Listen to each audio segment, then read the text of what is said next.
If you can and are able to turn your camera on, it just creates a community environment, but no pressure on that one if you do not feel comfortable. But we love seeing your faces. We love seeing your facial expressions as we have this conversation.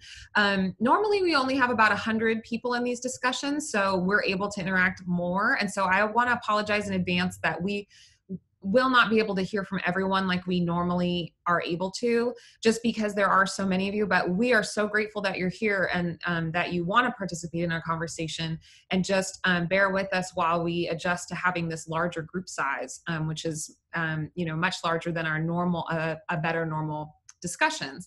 And that leads me to my next question, as we're waiting for new people to arrive. Let me know in the chat if this is the first time that you have attended a Better Normal, or the second, or the third, or the 10th. I just always love getting a sense. Okay, so a lot of first times. Great. Fifth, first. Wow, a lot of folks tuning in for the first time. How exciting. Well, we're so glad you're here. And then, of course, welcome back to everyone who's a regular. So since there's so many of you who are here for the first time, and I'm seeing, I think a couple of you have accidentally sent me a private message. So when you type in the chat, make sure it's set to everyone. That way everyone can see it. I'm going to explain the format a little bit. I'm going to explain what we do at ACES Connection, and then we'll get started, and I will turn this over to Ingrid. So I facilitate these A Better Normal conversations, and this is where we are envisioning a trauma-informed society. We started this series because of the COVID-19 pandemic. Jane, our founder and publisher, was just thinking, what can we do? She held a town hall. She invited a lot of you. Some of you were there. And this series is what we created together to talk about different issues that are important to us and how we can make society even better than it was before moving forward. And so this is week 12. And we have these discussions on Tuesdays, Thursdays, and Fridays. We typically will post them, or we're now getting into the habit of posting them on the Friday before the week that they launch. So if you're kind of like, what's coming up? That will go up Friday evening so that you can sign up for next week's events. And every single Thursday we have an event about K through 12 education. And then the ones on Tuesdays and Fridays they tend to rotate. We do not have one this Friday, but we have a full schedule for the next several weeks. And we certainly hope that you will come back. For those of you who are not members of ACES Connection, I invite you to join. We are a network of over 44,000 members worldwide, of people who think that the world would be better if it were trauma informed. And so we invite you to join. You just go to acesconnection.com and click the join button. If you're already a member, and some of you are super posters, I can see you. But some of you have yet to make a post on our website, and I just want to take the time to invite you to do that. You can write a blog, you can ask the community, you can join a community. So there's all sorts of great ways that you can be an active member. And I just want to say how grateful I am that you are being an active member by being here on this call today. So thank you. If you have a question or a comment for the panelists, you can drop that into the chat. Just because there's so many of us, we may not get to it, but I just want you to know your comments and questions are very important to us, and we're so happy to receive them, even if we don't get to it today. It could be something that sparks an idea for us that we write about in a blog later, so we want to hear from all of you. So go ahead and put those in the chat. If we can get to you, I will then unmute you about halfway through when we turn it over to discussion to share your comment out loud, and that's how we do the discussion format here. And then I encourage you to kind of scroll through and see who all is on the call, and maybe you want to just give a wave to everyone. It feels nice, right? Even though we're in places all over the world and all over the United States, we are here in this meeting together. So I'm going to turn it over to my coworker, Ingrid. Thank you, Allison. I hope everyone can hear me. Thumbs up. Good. So I know that today's discussion is a difficult discussion to have, and I want to kind of set the tone for this discussion. First thing, I have a 2-year-old and a big dog, so be prepared to hear them in the background. But this discussion is really going to be about the historical trauma that is at play in this country and across the world, really. It's going to talk about how we must first acknowledge the extent of the trauma that's at play, and then acknowledge that what role we play in it. We're going to talk about identity, racial identity specifically, white identity, people of color's identity, and how this trauma, racial trauma, is so problematic because it is tied to identity. I want to be very clear that the discussion that we have today is going to be triggering for some, and will be uncomfortable. I want to kind of put out the message that there is no harm meant in these discussions, that you are in a safe place. So if you have a question that you feel that you really want to ask, but you feel that you might offend or anything like that, I want to be clear that you can ask that question in the chat. This is a no judgment zone. So feel at peace in this moment, be truthful in this moment, ask the questions that you want to ask in this moment. I want to introduce the two panelists that I invited today to talk about this issue. First is Dana Brown, and then we have Agnes Woodward. So I'm going to ask Dana, who is an employee here at ACES Connection, to introduce herself and also talk about her experiences with historical trauma and why this is a topic that she chooses to work in. Thank you very much, Ingrid. Thank you, Allison, for opening up. I'm very grateful to be here with all of you that have joined today. I'm blessed to wear a handful of different hats. As Ingrid shared, I am the organizational liaison with ACES Connection and community manager on a handful of the groups, including Native Americans, and I'm the ACES Science statewide facilitator with Learn for Life. I've been for 9 years a commissioner on the City of San Diego Commission on Gang Prevention and Intervention, and I've been part of, I was a global mentor for 5 continents called Silent Cry for the, with Somali youth, trying to raise awareness globally about the genocidal acts in Ogaden in Africa. So been very passionate about, my passions really are communities of color and reentry and Native Americans, and Dr. Folletti in April of 2018 introduced me to Dr. Anthony R. Pico. I live in Kumeyaay Nation land here in San Diego, and Dr. Anthony Pico is a former chairman who's the top chief for 26 years for the Viejas Band of Kumeyaay Nation. And so I'm very grateful to be here with Agnes and Ingrid and Allison and lean in through cultural humility to the most important conversation of today's age. Thank you so much, Dana. And now, Agnes, please introduce yourself and your connection to this conversation today. Tanse yo tenesqueo ne siagasan nia nehiao Kwakatus Ochinia. Hello, my name is Agnes Woodward. I'm Plains Cree from Kwakatus First Nations, which is located on Treaty 4 territory in Saskatchewan, Canada.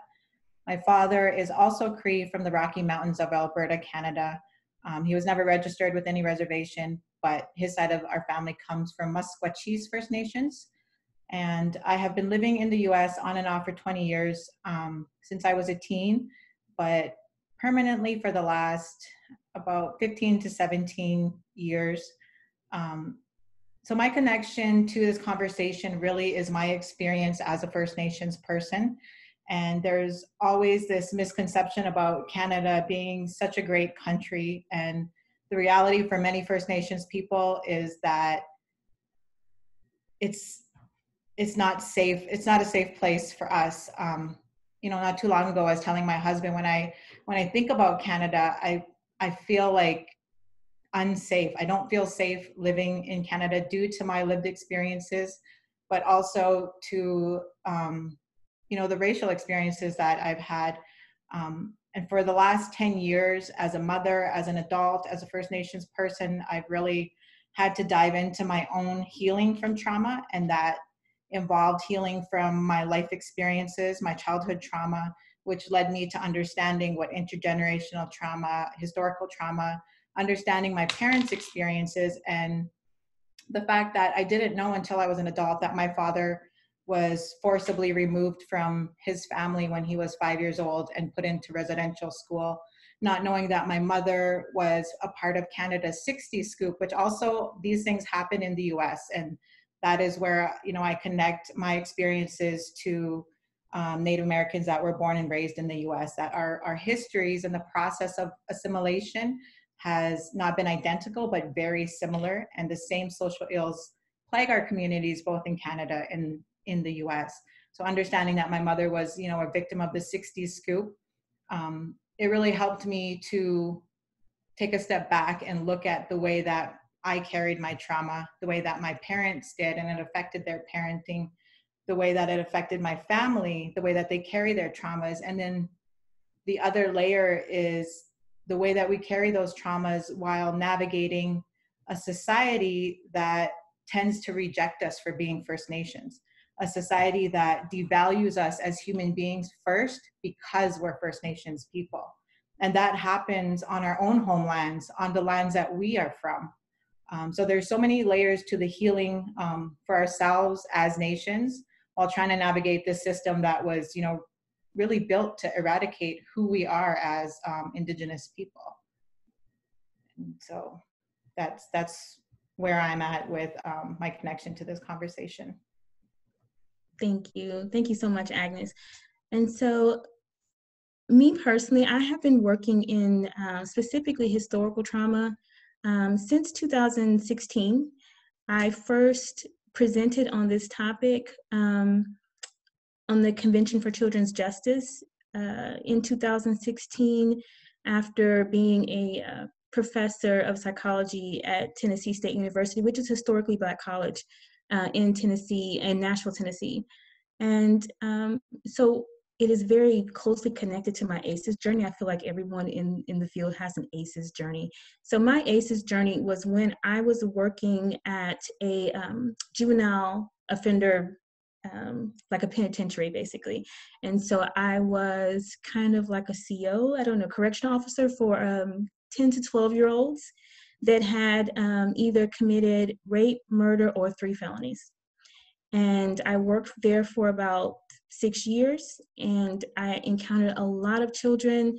They were, very rarely were they as depicted in the news or on television. They were sweet. They were your typical children. But when I was there, 80% of them were Black, and they had both boys and girls at this facility. And so my experience with them led me into psychology, because I wanted to understand, how does one have 3 felonies, a rape or murder charge by the time they are 12, 13, 14, 15 years old? But then also, why are so many of them African American when African Americans make up only about 13% of the population? And so this kind of led me down a research rabbit hole. And I went through the process like most people go through it. First, I wanted to know what was going on in African American families. And I thought, okay, well, this must be a parenting issue. So after I researched incarceration and found that so many incarcerated youth had incarcerated parents and incarcerated grandparents, I was like, okay, this is a parenting issue. So then I went to get my master's degree at Vanderbilt, focused on parenting practices. And this is where I found the ACEs study. And so it really changed the way I looked at the situation around all the things that are going on in African American community. Because before, I was very much in this white supremacist headspace, thinking about the individual. These are poor lifestyle choices. These are poor parenting practices. And then once I had a trauma lens, then I began to understand that parents are passing along their trauma to their children because they feel as though this is a hostile environment and they have to raise their children to be able to navigate this hostile environment. And this led me into historical trauma, which is actually a term that was coined by Dr. Maria Yellowhorse Braveheart. So, and she was a Native American social worker, and she coined this term in the 80s. And historical trauma is something that the trauma-informed movement is really leaving out, and it's very pervasive. And so the fact that it's pervasive and left out means that this is a white supremacist issue, that people in the field are not researching this because it's not a white issue. They're not putting their money behind it because it's not a white issue. They're not putting in the importance that's needed because it's not a white issue, because there is some culpability there, there's some guilt, there's some shame, and then there's also just a blind spot that is prevalent. And so I want to make sure that everybody understands what historical trauma is, and that it is so deeply embedded in our understanding of our environment that it's background noise. That at least here in America, we have a high tolerance for inequality.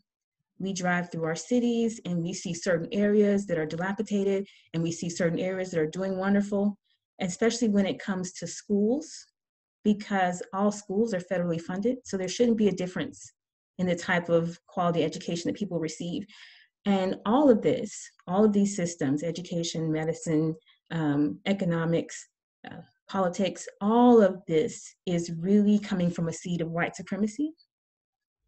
And we need to really look at what that means when it comes to breaking down these systems and being able to move forward in a new world. And that's a difficult conversation to have. And believe me, we're only going to, barely scratch the surface today. But when we think about historical trauma, the parenting piece is a big part. What does that mean? What does that look like? That looks like a mother who believes that her child is going to be raised into a racist society is going to, and fathers, but most of our racial socializations come from mothers, is going to raise her child in a way that allows them to be the most successful that they can. And if they believe that it is dangerous, then their focus is going to be on survival, not enrichment. And they're going to be more firm with their children. They're going to be less warm with their children, less loving. They're going to be more focused on food and shelter, safety. And this type of parenting, where it is needed during dangerous times and in dangerous situations, it comes with a cost. And the cost is that that child may not get the brain development that they need because they're interacting with their environment more. They may not get the emotional support and emotional development that they need, and the social skills that they need, because it's more focused on survival. And this is also kind of the conduit where people are passing along their post-traumatic stress to their children. So the things that my great-grandmother went through are going to be in me, in my mannerisms, in how I handle things, in how I make decisions, in how I view the world because of her parenting practices. And so what does that mean for a slave mother? Slave mothers were either extremely anxious and very aggressive with their children because it meant if their behavior wasn't in control, it was literally life or death. If they look at the wrong person, if they talked to the wrong child or played with the wrong child, if they said the wrong word, then they could be killed. And they would be killed in front of their family, in front of the other slaves to make a message. And so this is where that survival instinct in their parenting comes from. And then on the flip side of it, those mothers are fully aware that their children could be taken at any moment. So they are not likely to create emotional bonds. They're going to be isolating. They're going to be flat, like the strange, like the still face experiments, where the mothers don't have expression. And this is also a defense mechanism and survival technique that allows that mother to continue on once their child is gone, and allows that child to continue on once that their mother is not around. And this is something that is totally expected from human behavior. That is the norm. That's what humans will do. Humans have to adapt to their environment. If their environment is hostile, they will employ survival techniques. Any group of humans will do that. But when it comes to parenting practices, we parent the way we were parented. So even if we have changed and we're in a different, safer environment, we will still fall back on the parenting practices of our parents and our grandparents and our great-grandparents. And so you will find that these types of traditions around survival are embedded in not just parenting practices, but in every aspect of African American culture: food, music, definitely parenting. And when we talk about African Americans specifically, our entire culture is built around slavery, mainly because we were not able to hold on to our traditions from Africa because the slave masters wouldn't allow it. So we had to change names. And some of us didn't have names, some of us had numbers. We had to let go of any practice that we were seeing practicing. It was considered negative, so people had to either practice without being seen in secret. And so a lot of our traditional practices were lost. And so we have a very singular American experience. And that means that our culture is built on oppression and trauma. And this can be controversial. A lot of people don't like to hear this. And I know that whenever we're talking about race, it can be controversial.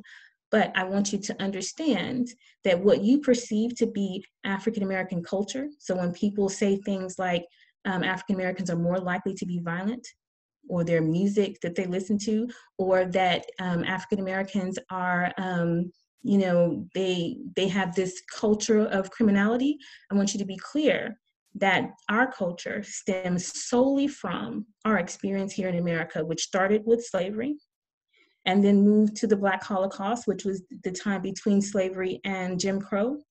And during that time, a lot of people were lost just because of the elements. When slaves were released, they didn't have anywhere to go. It wasn't like, they were let go and had houses to go to and jobs to fill. So a lot of slaves just died from starvation and exposure to the elements. And then we move into the Black codes, which are laws specifically targeting Black people for laundering or being too many in one place at one time. That means you could be arrested. And then we move into the Jim Crow era, where lynchings were very prominent, where there were postcards made of lynchings, where children came and looked at the lynchings. And just imagine the white trauma around that. There is white trauma in this. And imagine the trauma of those children who attended lynchings, who saw Black bodies burned all the time.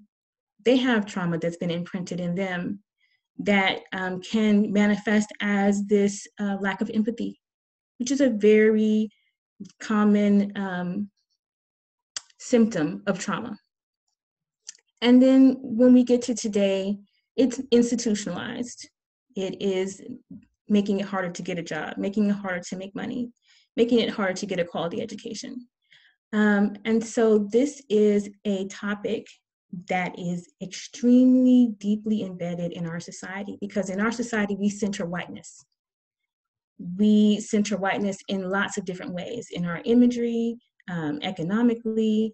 When they wrote all the fancy words in all of our early documents, there was a lot of talk of freedom and liberty while they were also slave owners and also killing Native Americans. And so there is some hypocrisy there that is really tied up into patriotism.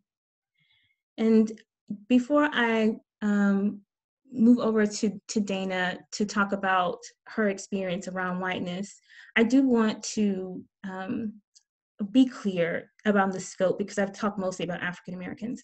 When it came, I was doing some research on global warming, and it was talking about how they had kind of reverse engineered and were looking at the climates of the past, and that they found there was this extreme change in climate that was very demarcated. And so they looked back and they found that during, as the settlers were coming over here, that they killed so many indigenous people in the Americas that it changed the climate. And I'm talking about millions and millions and millions of people, of indigenous people and African slaves who died during Middle Passage, which was the trip over from Africa, and who died during slavery. And so I want Dana to talk about white identity and her experience in story around white identity. Thank you very much, Ingrid. I don't recall, I wish I would have written it down, the day that I heard those two words, white privilege. I had not heard them before, and I was so intrigued, well, with what does that mean? And went on a quest to learn more about understanding it and how it impacts humanity, and how it lives so vibrantly still, so unjustly, even to today's age. And combined, when I learned about ACEs, Adverse Childhood Experiences, in 2006, and started connecting the dots on my own traumas, and my family's history, it just even deepened my quest, my thirst for this knowledge of what is this white privilege, what is this white supremacy, and how does it impact my opportunity to be aware of my own whiteness and to be a bridge and to maximize whatever I can as a bridge of my whiteness. And so that evolved into a plethora of things. And so now, humbled and honored and blessed to be on the Southern California Warrior Spirit leadership team when we hosted the 3-day national conference at Viejas Reservation in San Diego. It was only the second time in the history of our young nation. I say young nation because to me, if the indigenous were here for tens of thousands of years. So we, the European, the dominant culture, it's a young nation in my perspective. And so that was only the second time in the history of this young nation that many tribes came together to focus on indigenous-led healing and native practices. For 3 solid days, we all stayed together in one room. Dr. Folletti was one of our keynotes. And what's evolved out of that depth of understanding of, because when I grew up in the Midwest, I even went to one-room schoolhouses. You know, as I look back on it now, it was a colonized education, and I was taught a lot of lies. Well-intentioned people, even today, a lot of well-intentioned people within punitive, outdated, outmoded systems cross-sector in a social ecological model. So it is only, so now becoming an ally with Indigenous, I only learned 2 years ago that in California in 1851, then Governor Peter Barnett, in an address to legislature, said, "We will wage a war of extermination between the two races until the Indian race becomes extinct." They held propaganda and town hall meetings throughout California, letting the settlers and the gold rush people know that they would pay them, the California government would pay them $5 for the head of any Native American child, woman, or man at a time when people were making 25 cents a day. The federal government reimbursed California over $1 million. I only learned that 2 years ago. So that understanding of the impact through epigenetics. That's the aspect of ACEs science, the epigenetics. When Ingrid was articulating about family history, DNA, parents repeating what we've learned, intergenerational trauma, intergenerational abuse, intergenerational addiction, whatever it is, that's the epigenetics aspect of ACEs science. And we, all of you on this call, and thousands of others who aren't, are all leaning into this deepened understanding of epigenetics and how we, whatever our roles are, everyone here, you're definitely leaders on the front line of systems change because you're here.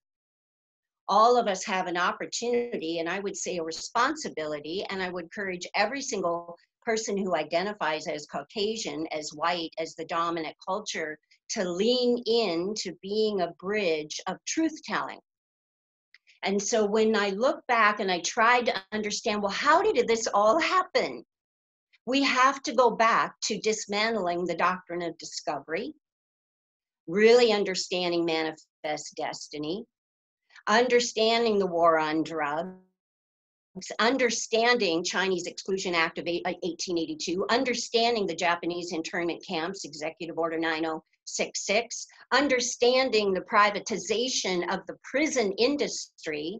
We need to be leaning in to these opportunities that each of us have to be part of the healing-centered solution as much as we advocate well-informed advocates with a call to action with an ask on solutions.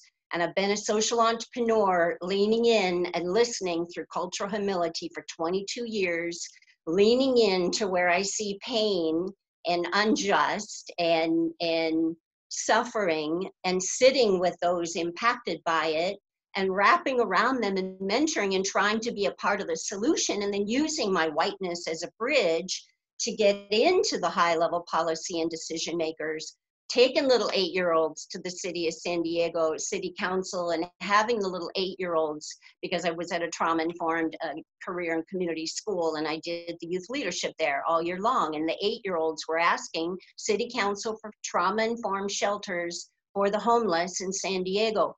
All of us have an opportunity to be a part of the solution.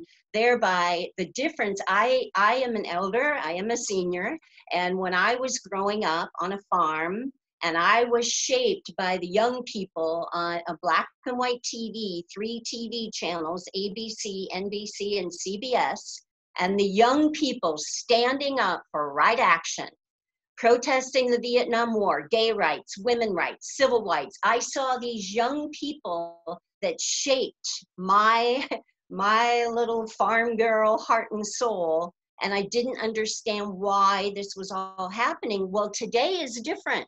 We have the 60s all over again right now. However, we have this platform, we have the internet, we have all age groups across the lifespan as peaceful protesters standing up, doing the right thing, having the courage, always be safe, always choose the safe route.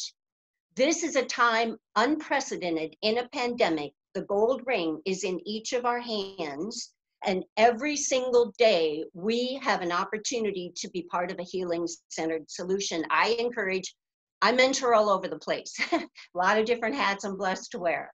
I share with all of them. If you have a cell phone, find the local number for your assembly member and congressman and senator, and every single day set a recurring calendar invite. It takes 5 minutes, not long distance. Make those phone calls. I'm friends with people in high-level leadership, city council, etc., and they have shared with me, when constituents speak, they listen. That's a safe way to be a part of the solution. You're here on ACEs Connection. ACEs Connection is an exosystem of a social ecological model. We need roughly 1/3 of anything to reach into a tipping point. We on ACEs Connection, you and thousands of others not here, we can nurture that tipping point, and there will be a cultural shift, the 100th monkey. We can do this. It's in our hands. It's the right time, the right place. All of you are the right people. So I am just so grateful to be here with each of you. Thank you, Dana. I really appreciate the call to action for sure. And I think that it's important that a lot of people may feel like they don't know what to do. And so that's a really good, solid action. And we will talk more about what is really possible when it comes to you as an individual before we close out. Agnes, I want to talk to you about a little bit about what I talked about the stripping of cultural identity. So for African Americans, it really was systematically stripped. But I want to talk to you, or I want you to talk to our audience about what that meant for you when it comes to stripping of cultural identity. How do you stay connected? And also, is there trauma in that? What's your experience with that?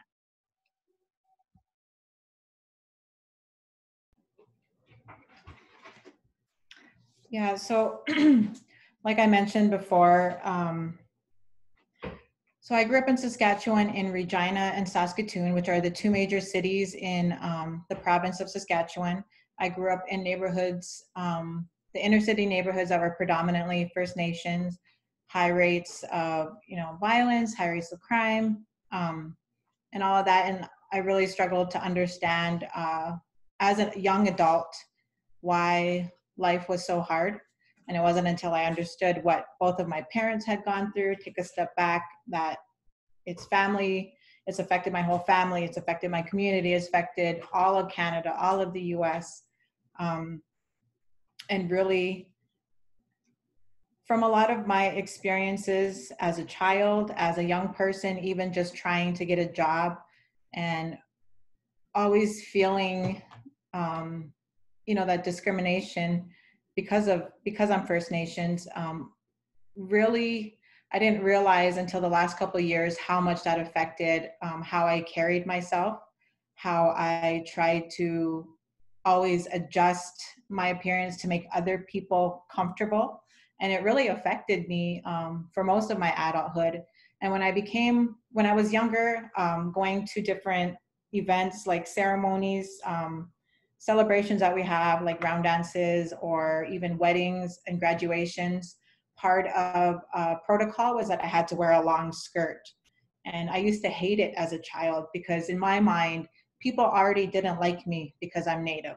And if I show up wearing something that makes me more visible, even though I'm already visibly Native, made me more visible, I hated that. And I used to get so upset with my family. But really what they were trying to do was empower me as an Indigenous child. And it wasn't until I was, became a mother and going to different ceremonies in North Dakota and having, the protocols to wear a long skirt and going into town and being ready to take off my skirt, and what that was doing to my children when they see me carrying that kind of shame. And just having to, as a young adult, make that decision that I will no longer allow anybody to make me feel ashamed. And this is in a small town in North Dakota. And, the racism towards Native American people in North Dakota is extremely high. And I mean, we left North Dakota in 2017, after Trump took office, after the whole thing at Standing Rock went down and the racial tension was extremely high. My children were experiencing it in school. And so we decided that we wanted to, change that for them and not have them experience that. And again, that was, my own fear that my children would experience the things that I did, that I carried throughout my life, that shame of being Indigenous. So in the moment, deciding that I wanted to shed that shame and empower myself, empower my daughters to be proud of exactly who they are. And in that process, I began making ribbon skirts quite often. And I now have a home business where I can't even keep up with the orders because Indigenous women all over Canada and the US are empowering themselves.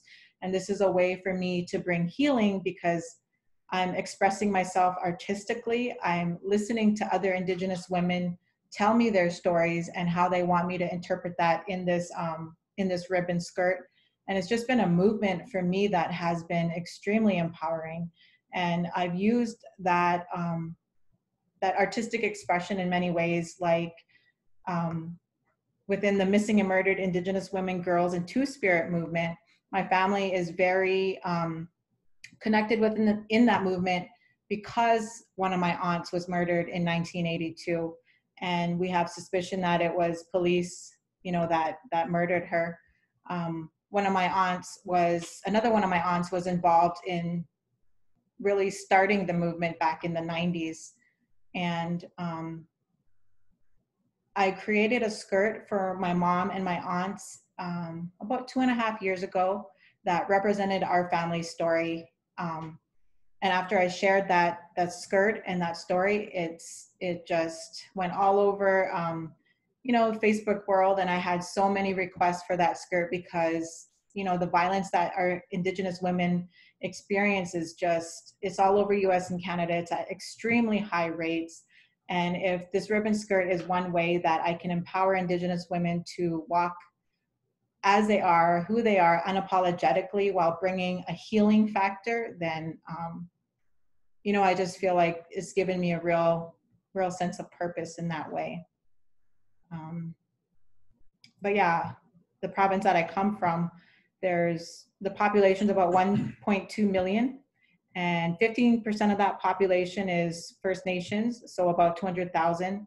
And the majority of victims of police brutality and killings are First Nations people. And I know that in the US, I think the population's like less than 2%, and the high rates that they experience police brutality and killings is insane. And even just this year, since January, I know of a handful of incidents where Indigenous people have been murdered at the hands of police. So I just wanted to also add that. Thank you. Thank you to both panelists for sharing experience. And I want to talk a little bit about comments in the chat, and I'm going to kind of frame our questions around just the history of anti-racism. Anti-racism is a white movement.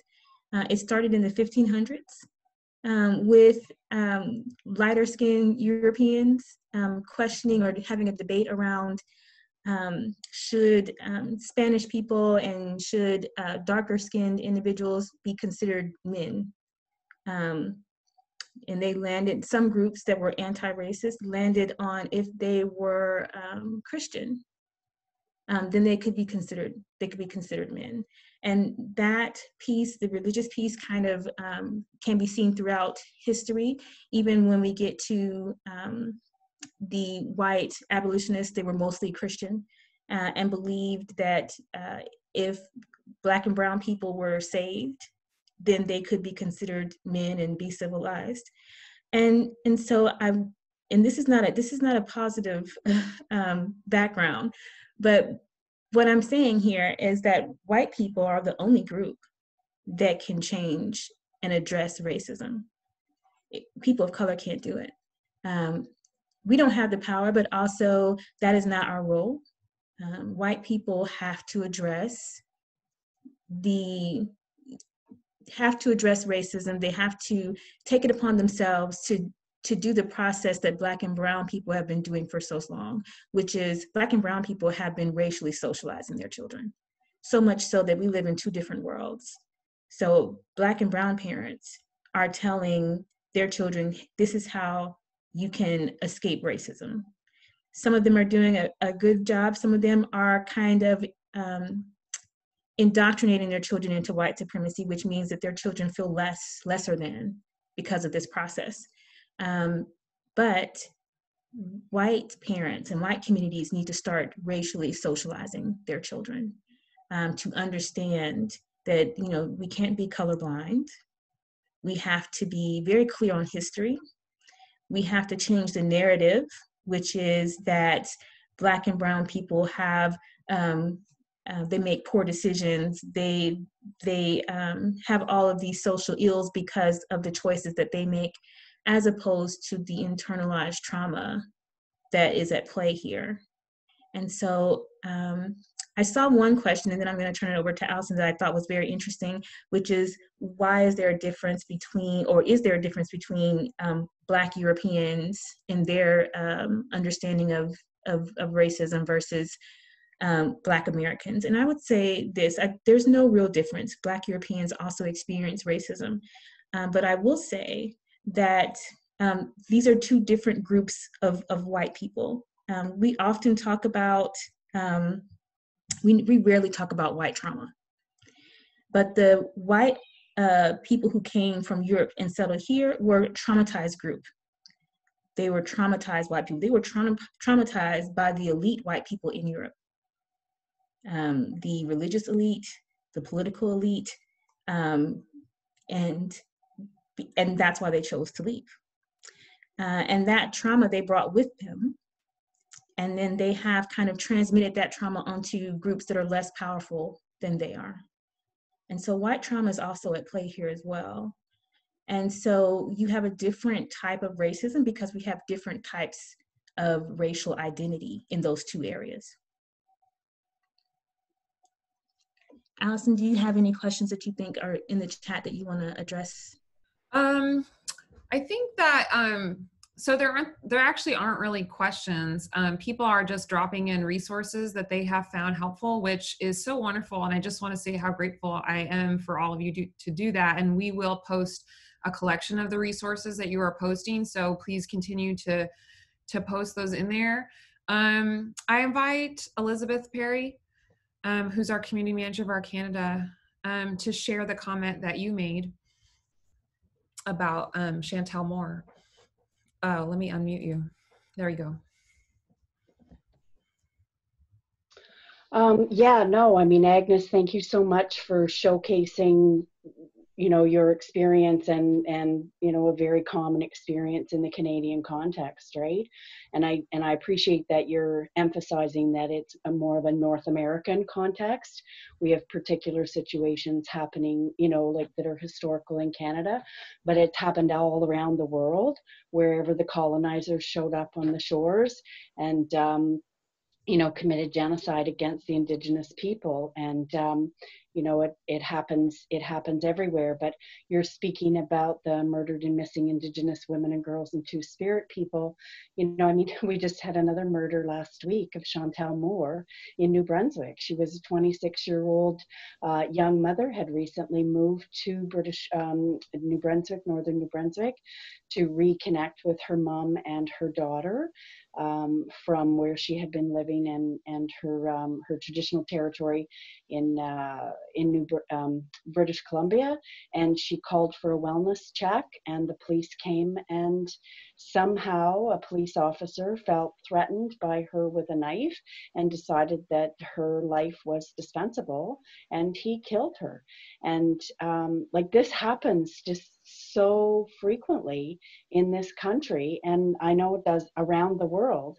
And you know, Black and Indigenous lives are dispensable, and that's abhorrent to me.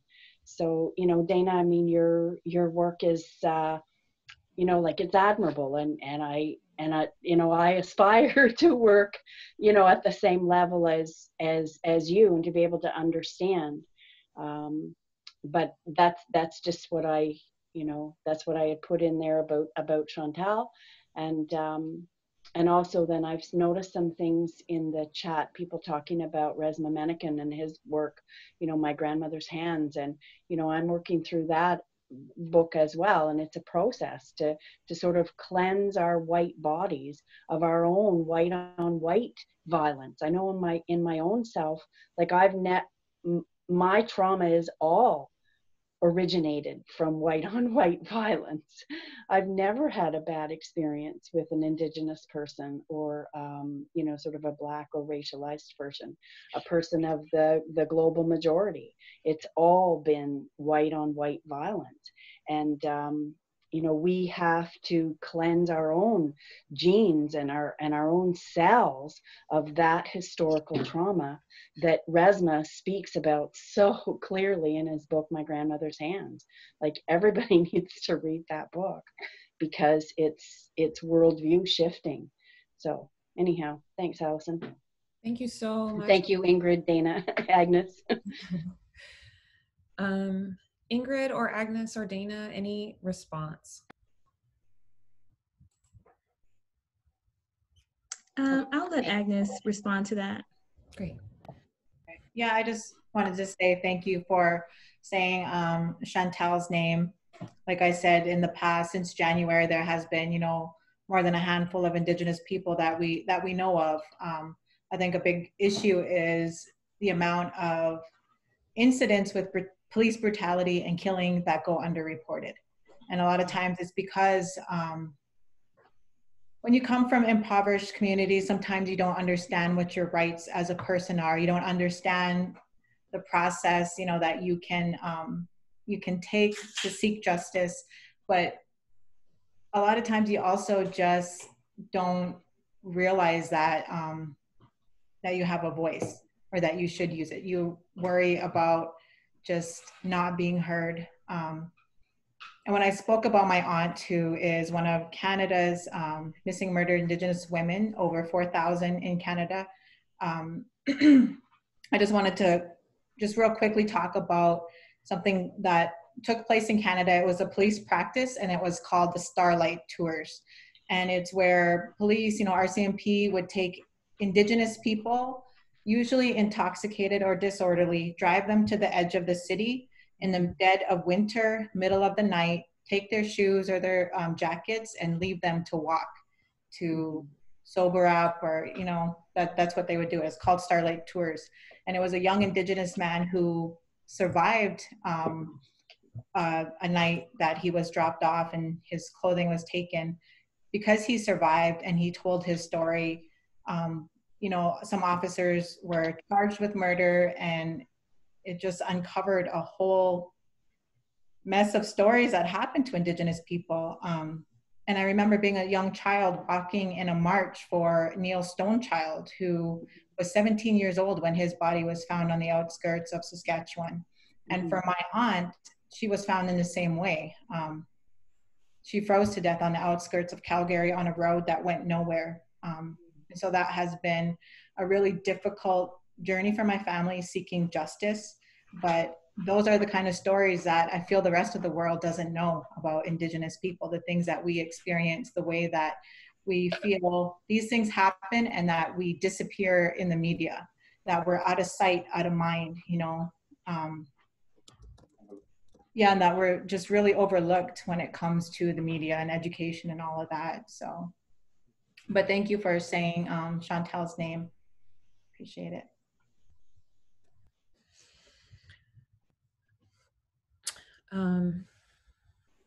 Okay, so again, I'm not seeing, oh, okay, here we go. We do have a question from Akila Jackson. So let me find you. And I would love to have you share your question to the group. So I'm going to go ahead and unmute you. Okay, can everyone hear me? Yeah. Hi, guys.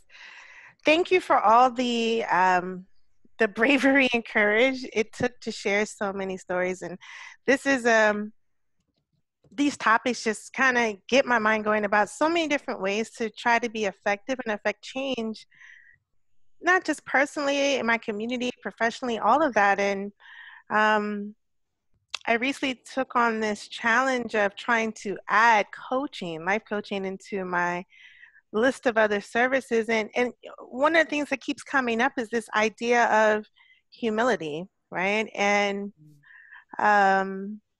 trying to affect change when you're so strongly and passionately affected by issues because of traumatic experiences, maybe, right? And so I guess, I don't know if this is really a question that could be solved in the next 2 or 3 minutes, but I just wanted to put it out there to the group. Like, how do you guys feel or see humility affecting some of the narratives of people just experiencing this kind of trauma, and how does that then change perspectives? How do you even begin those conversations and change perspectives as a caregiver, as a care provider, So I'm just here to learn. Thank you.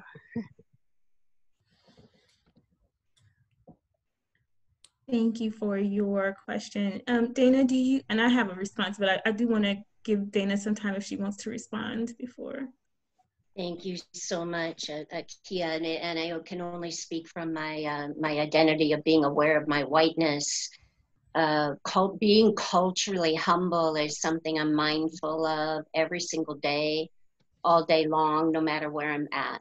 And certainly in my professional work and volunteerism and advocacy, that I am merely a bridge. I want to maximize the opportunity I have to be connected with high-level policy and decision makers, but it's not about me and it's not about my voice. It's about who I serve as a servant leader.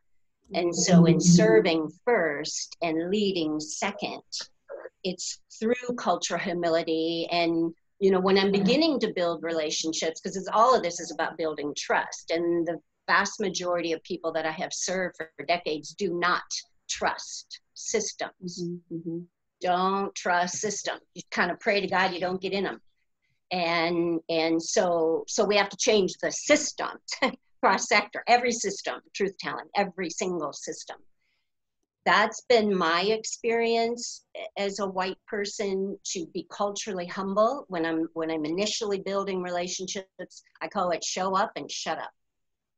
Listen, acknowledge, bear witness, ask how can I help? Never commit to anything you can't do.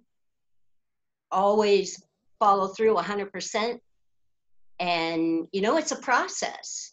And it's individual and it's organizational and it's systemic and it's global. And in this collective trauma, we have an opportunity now for collective healing. And we have to transform these systems sustainably to cultures of care, hope, and healing. And if it's not informed by a trauma survivor, whatever sector it is, it's not trauma informed. Sissy White, I know you're on here somewhere. And that's so critically imperative, because collective impact is the pathway through, from my perspective as a community organizer for many years. And that is shared language, common understanding, mutually reinforcing activities, along with what's missing in standard collective impact, which is advocacy, social justice, and authentic community voice. So we need each other in this interconnectivity of humanity, and we need to be locked arm in arm as we do not give up for a moment, because taking no is not a solution, and we're not taking no. Now is the time. Right now is the time. We are the right people at the right time in the right point of history, and all of you are part of that. So truly, every single one of you here. Thank you, Dana. Thank you so much. And so I'm going to address Akila's question, and then I'm going to give some closing remarks. So when it comes to what people can do, so Akila, you're thinking of like cultural humility and things of this nature. This is a dual track here. There's going to be things that white people can do, and then there's going to be things that people of color can do. So let me start with people of color. What can people of color do during this time to address racial trauma? And it's going to be self-care. It's going to be addressing the changes to your DNA based on historical trauma. It's going to be getting healthier. It's going to be getting enough sleep, drinking enough water, eating well, exercising, especially cardio and yoga, which are really good for the brain. And whenever you do things that are good for the brain, that and then impacts your DNA and is healing for the DNA. As we heal ourselves and heal our DNA, we have better, our cup is full, and then we can kind of pour into our neighborhoods and to our children. And so self-care is going to be the track when it comes to addressing this issue for people of color, especially Black people. And I'm not saying this because of bias, but for several different reasons. Native, Indigenous peoples, and African Americans specifically have had the most damage around historical trauma, which is evident in that they are the two groups that have the lowest life expectancy. And when it comes to other people of color, Middle Eastern, Latinx, and Asian, it's really going to be about first pushing back on the white supremacist identity. So, the model minority, or believing that taking on the white supremacist lens when looking at Black people specifically and being anti-Black as a minority group. And then for white people, it's really going to be dismantling the system. Because in this present day, at this time, those in the positions of power are white.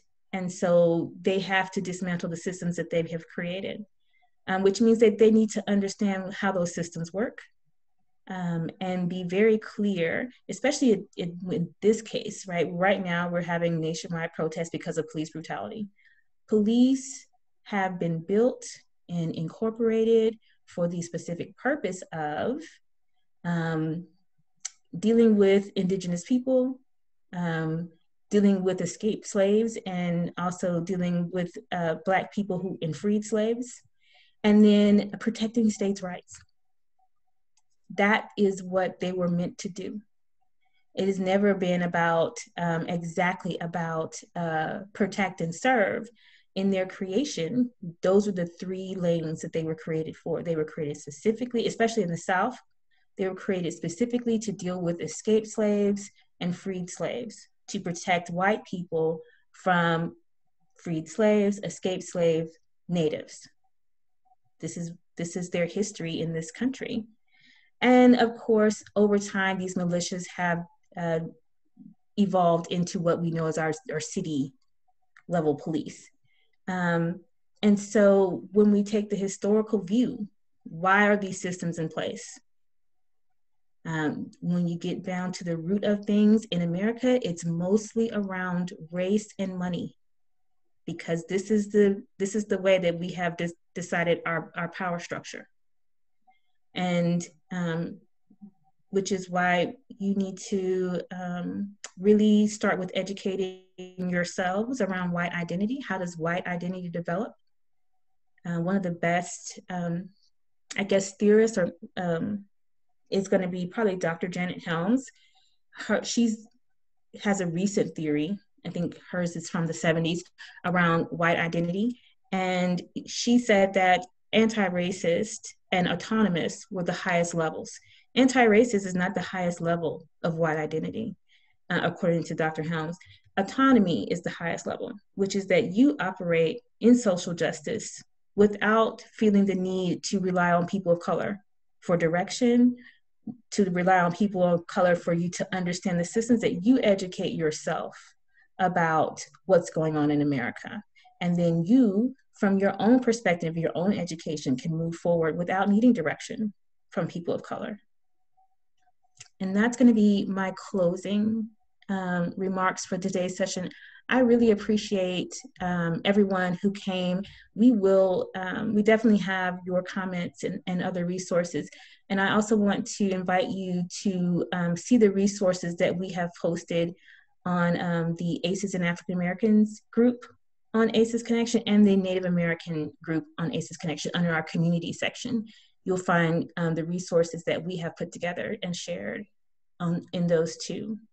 And I will let Allison close us out. I just wasn't sure if Agnes had any final closing words. Yeah. You're fine? Okay. I know you did say a few things, but I just wanted to make sure. Great. Well, thank you so much, Ingrid, for putting this panel together. This was so amazing and inspiring. And maybe if you learned something new on this call, just go ahead and give us some jazz hands. Yeah. Ingrid, I learned something from you every time I hear you speak. It's such an honor to work with you. Agnes, thank you for sharing your story with us and being so vulnerable and helping us understand more through your story. It's a real honor. And Dana, everything that you said, I resonated with it, and I learned so much, and you speak so eloquently about it. I just feel that all of us white folks need to hear your message. Thank you all so much for attending. I really hope to see you all again. We're paying more money so that more people can join these calls. So the demand to have a trauma-informed society is here, and you all being here are proof that we care about building a better society together. And we hope that you keep showing up with us, because we are creating this society together, and we couldn't do it without you. So thank you so much for your presence, for your ideas, for your openness to listen, for your resources, and thank you for continuing to show up and participate with us. Thank you for your open minds, and thank you for spreading these ideas into your communities.